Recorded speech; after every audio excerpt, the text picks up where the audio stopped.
Una vegada generada la taula, seleccionem les dades de les quals anem a obtindre el gràfic.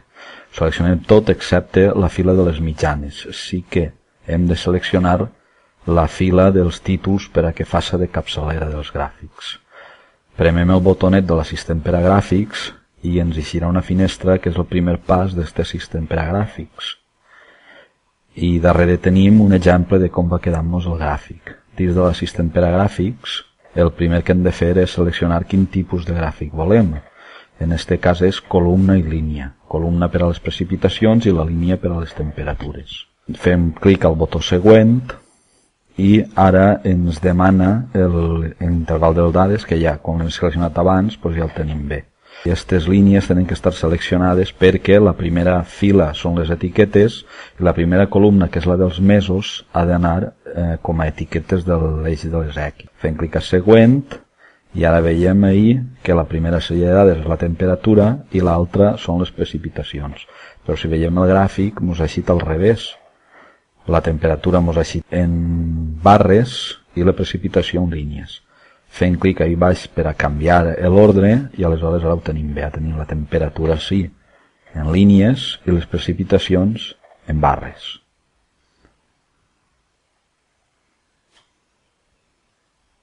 Fem clic al botó següent i ara podem variar així algunes cosetes. Posem un títol per al gràfic, per exemple quimogrames, i un subtítol, per exemple, la ciutat en la que es tracta, en aquest cas, ciutat 1. Així veiem com va quedar-nos la gràfica. La graella podríem marcar, per exemple, que es veurà també en les X, però a mi particularment no m'agrada massa perquè es veu massa línies, massa quadrat. Deixarem sense marcar i només deixarem graella en l'eix I. La llegenda és esta cosa d'ací que ens diu les sèries de dades a què corresponen. Si li llevem que no volem llegenda, queda la gràfica més gran, però a mi particularment prefereix que estiga la llegenda, queda com més clar.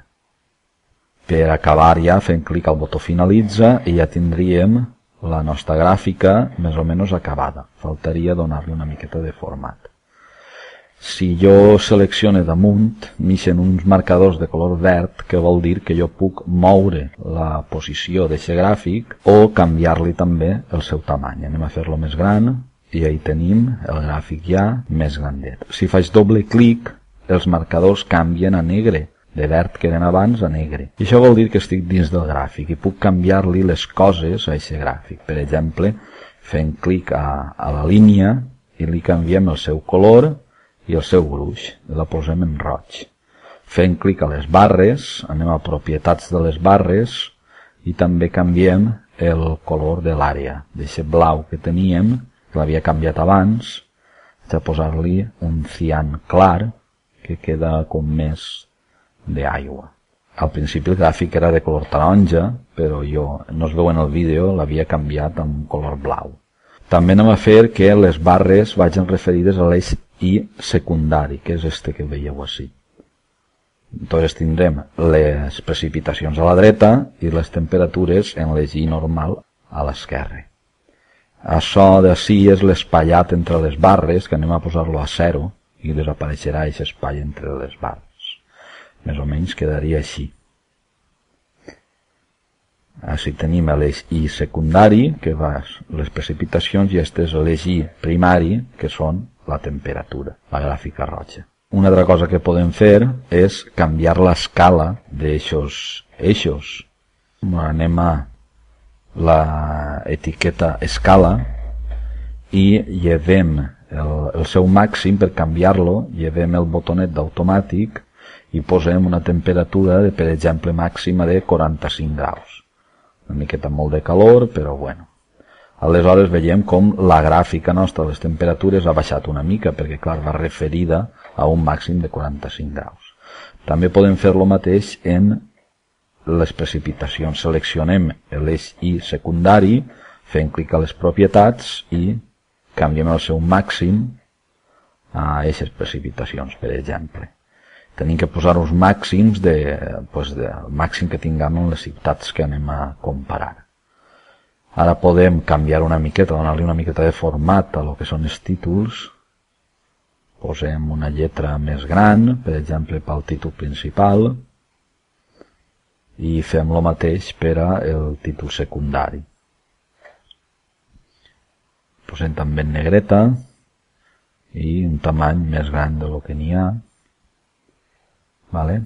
També podríem canviar el color de l'àrea sobre el qual està el diagrama. Anem a posar un gris blavós. I també canviar el color de fondo del mateix diagrama. Hem de tenir cuidado de seleccionar allò que volem canviar. A vegades és una miqueta difícil. Un groc pastel anirà bé. I, bueno, més o menys, este seria un exemple d'un climograma. Vale, hi tenim diversos objectes que podem anar seleccionant.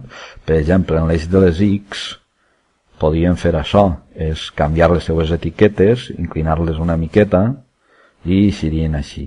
A mi particularment m'agradava més com estaven abans, doncs desfem i aleshores tenim el climograma ja acabat. És un exemple, podríeu canviar els colors o fer-lo d'una manera, però més o menys semblant.